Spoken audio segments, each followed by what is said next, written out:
పవిత్ర రంజాన్ మాసంలో ఇఫ్తార్ విందులు సోదర భావానికి ప్రత్యేకంగా నిలుస్తాయని మాజీ హోంమంత్రి మహమూద్ అలీ అన్నారు. సంగారెడ్డి జిల్లా జహీరాబాద్ లో దివంగత మాజీ మంత్రి మహమ్మద్ ఫరీరుద్దీన్ తనయుడు రాష్ట్ర పారిశ్రామిక అభివృద్ధి మాజీ చైర్మన్ మహమూద్ తన్వీర్ ఏర్పాటు చేసిన ఇఫ్తార్ విందులో మహమూద్ అలీ పాల్గొన్నారు.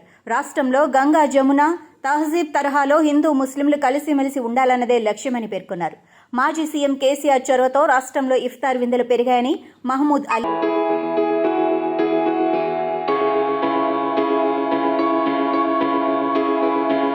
ఈరోజు ఇఫ్తార్ పార్టీలో గంగా జమున తహజీబ్ అంటే ఇది ఉంది మా తెలంగాణలో. ఇక్కడ ఎంత ముస్లిం ఉన్నారో అంత హిందూ బ్రదర్స్ ఉన్నారు. తెలంగాణ డిస్ట్రిక్ట్ ఇఫ్తార్ పార్టీ అవుతుంది. రంజాన్ అంటే తెలంగాణ వచ్చిన తర్వాత మా సీఎం గారు 2 days హాలిడేస్ చేశారు. గవర్నమెంట్ ఫెస్టివల్ డిక్లేర్ చేస్తారు రంజాన్ ఫెస్టివల్కి. గంగా జమున తహజీబ్ అంటే మన స్టేట్లో ఉంది. మనకు ఈ టైంలో కొంచెం లాస్ అయింది, తప్పకుండా రెక్టిఫై చేస్తున్నారు. పక్కా మాకు భరోసా ఉంది నెక్స్ట్ ఎంపీ ఎలక్షన్లో అబౌట్ 12 MP గెలిచడానికి అవకాశం ఉంది. ఈ అనిల్ కుమార్ గారు చాలా మంచి అంటే మంచి చాలా సెక్యులర్ మనిషి. చాలా అందరూ ముస్లిం సోదరులకు హిందూ సోదరు అందరికీ విజ్ఞప్తి చేస్తున్నాను, ఆయనకు ఈ టైం ఓటు ఇవ్వాలి, గెలవాలి. ఇది చాలా మంచి ఎవ్రీ పార్టీ ఎలక్షన్లో వస్తుంది. బీజేపీ వస్తుంది, కాంగ్రెస్ వస్తుంది, మా బీఆర్ఎస్ వస్తుంది.